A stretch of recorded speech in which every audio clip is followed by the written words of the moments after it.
تمہاری بہن بیٹی کو اللہ نہ کرے کل طلاق ہو اور اس کا کوئی رشتہ آئے اور لڑکے کے ابا منع کر دیں, اماں منع کر دیں, تمہیں کتنا غصہ آئے گا کہ یار ہماری بہن کے لیے ایک امید ہوئی تھی اور اس کی اماں نے منع کر دیا لڑکے کی.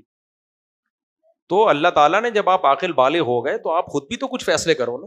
میں اگر امی سے پوچھ کے چلتا تو میں تو نہیں کر پاتا. آج میرے 19 بچے تھوڑی ہوتے. میری امی تو نہیں قائل تھی اس کی کہ دوسری شادی کرو. ہم امی کے پاؤں پکڑتے تھے, امی ایسے یوں کر کے ٹھک مارتی تھی کہ چلو دباؤ کوئی رشتہ لینے. تبھی میری شادی لیٹ ہوئی ہے دوسری, یعنی 29-30 سال کی عمر میں جا کے ہوئی ہے, حالانکہ شوق بہت پرانا تھا. خیر, لیکن ہم نے کہا امی کی بھی احترام کرنا ہے, ماں کا بھی احترام کرنا ہے, بد کلامی نہیں کرنی, لیکن ٹرائی کرتے رہو. 15 دن بعد مجھے امی کو پتا چلا ہماری والدہ کو کر لی ہے اس نے. تو شروع میں روئی دھوئی, ہائے ہوئی, میت کا سما تھا ہمارے گھر میں, ہائے یہ کیا ہو گیا. پھر اماں نے بولا ہو گیا تو ہو گیا, چلو ایسی کی.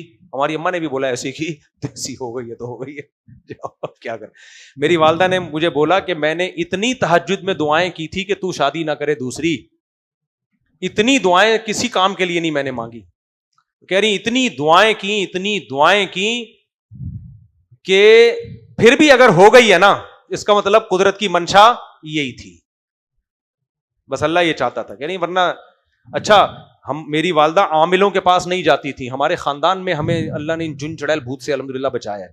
لیکن میری دوسری شادی رکوانے کے لیے لوگوں نے, عورتوں نے, اڑوسنوں نے, پڑوسوں نے مشورہ دیا, فلاں کے پاس چلی جاؤ, وہ ایسا تعویذ دے گا کہ یہ شادی نہیں کر پائے گا.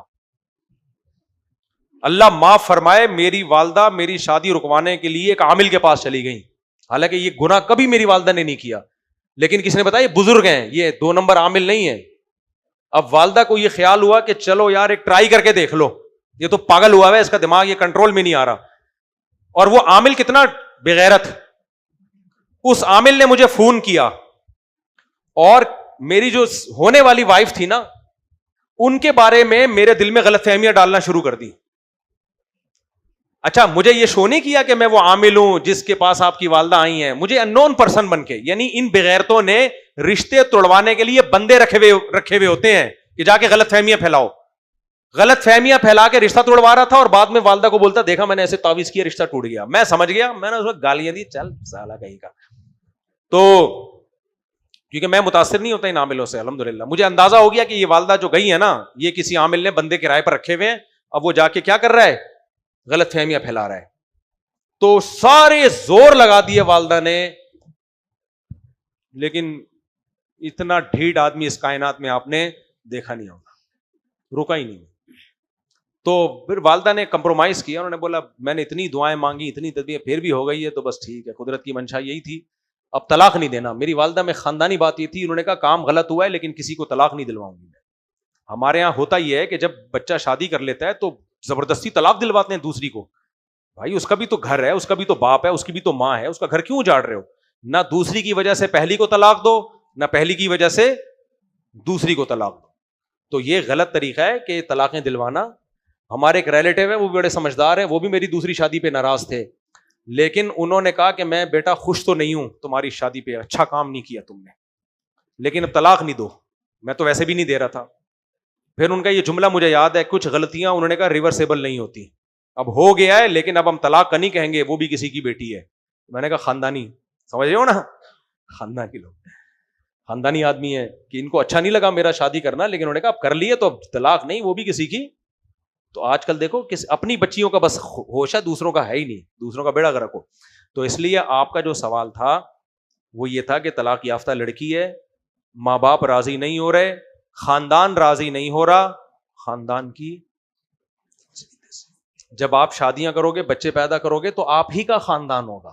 یہ والا جو خاندان جو آپ کو روک رہا ہے, تھوڑے دنوں میں آپ کے خاندان کا ایک چھوٹا سا پارٹ ہوگا. دیکھو جس کی 4 بیویاں ہیں, 18-20 بچے یا 10-15 تو ہو ہی جاتے ہیں نا چاروں سے, تو آپ کا جب خاندان آپ سے ملنے کے لیے آئے گا تو کتنا سا ہوگا وہ ہے, خاندان تو آپ کا ہے. ارشاد بھٹی نے مجھ سے پوچھا تھا نا کتنے بچے, میں نے کہا 19. کہہ رہے ہیں آپ قوم پہ رحم کریں, تو میرے ذہن میں ایک جواب آیا تھا, میں نے اس وقت دیا نہیں. قوم تو ہے ہی یہی بھائی, تم لوگ قوم ہو, ایک بیوی ایک آدھ بچہ, یہ قوم ہے. قوم تو ہے ہی یہی, تم لوگ قوم تھوڑی ہو پاگل کے بچوں, 1-2 بچے ساشے لے کے گھوم رہے ہو تم لوگ, اور 50 سال میں پہلی شادی ہو رہی ہے. تم قوم ہو, تم قوم پیدا کر رہے ہو. تم تو قوم کا بیڑا غرق کر رہے ہو, نسل کشی کر رہے ہو. ہمارے پاس آؤ تمہیں پتا چلے گا قوم کسے کہتے ہیں. یہ قوم, اللہ برکت دے, نظر بس سے بچائے اللہ تعالیٰ. مجھے ڈر لگتا ہے تم لوگ کی کمبختوں کی نظر نہ پڑ, تم لوگ سوری کمبختوں تمہیں نہیں کہنا چاہیے, نظر نہ لگا دو تم لوگ. ابے گھر بچے ہوں, گھر والے ہوں, سسرال ہوں, سالیز ہوں, سالیاز ہوں, بچوں کے چاچے مامے پھپھے تائے, اور بیٹے بھی ہوں, بیٹیاں بھی ہوں, داماد بھی ہوں, پوتے بھی ہوں, نواسے بھی ہوں, از کالڈ قوم, از کالڈ خاندان. اپنے نانا کا ایک ملفوظ سنا کے, میرے نانا 99 سال میں فوت ہوئے تھے, ان کی بھی اولاد ماشاءاللہ بہت تھی, بیٹے بیٹیاں داماد بہویں. ہمارے نانا مسجد کے امام بھی تھے. تو ایک دن ہمارے نانا سے چندے وندے نہیں لیتے تھے. لوگ فوراً کمنٹ کر رہے ہیں اصل میں چندے کی پلائی پہ 1 روپیہ میرے نانا نے کبھی چندہ نہیں لیا. بہت تھوڑی آمدن میں گزارا کیا, اور فوج سے, آرمی میں بھی تھے نا, تو فوج سے ریٹائرمنٹ کے بھی پیسے آتے تھے. بچوں کو پڑھایا بھی اسی میں, لکھایا بھی. اور ہمیں پتا ہے استغنا کھلانا جانتے تھے, کھاتے نہیں تھے. ان کا تو سخاوت مشہور تھی. سرگودا میں آج بھی جائیں لوگ ان کی سخاوت کی تعریف کریں گے. تو ان سے جب لوگ پوچھتے تھے, کہتے تھے مولوی صاحب گھر میں خیریت ہے؟ وہ کہتے تھے خیریت کم بختوں کے ہاں ہوتی ہے, جن کم بختوں کی اولاد ہی نہیں ہوتی. کوئی گھر میں ہے ہی نہیں تو خیریت ہی خیریت ہے. کہہ رہے ہیں ہمارے تو بیٹے بیٹیاں, کبھی کسی کا سر پھٹا ہوا ہے, کبھی کسی کے گھٹنے میں چوٹ آئی ہوئی ہے, کبھی کوئی گھنٹی بجا کے بھاگا پکڑا گیا, محلے والا سے پٹ رہا ہے, اس کو بچانے جا رہے ہیں. کہہ رہے ہیں ہمارا تو خاندان ہے, خیریت تم جیسے کم بختوں کے یہاں ہوتی ہے. جہاں کوئی خاندان ہوتا ہی, دیواریں دیکھتے رہو, 1000 گز کے بنگلوں کی ڈیفینس میں جاؤ نا, 1000 گز کا بنگلہ ہے, دیواریں دیکھ رہے ہیں, یہاں سے شروع ہو کے وہاں پہنچنے میں آدھا گھنٹہ لگتا ہے, اس واش روم میں بیچ میں کوئی بندہ ہی نہیں ہے. ہم تو آئے, اللہ کا شکر, ابھی ترکی سے میں آیا ہوں, پتا چلا بچی کو وہ جھولا جھولتے ہوئے سر پہ چوٹ لگ گئی, بلیڈنگ ہو رہی ہے, ہاسپٹل لے کر گئے, پٹی وٹی ہو گئی, ٹھیک ہو گئی.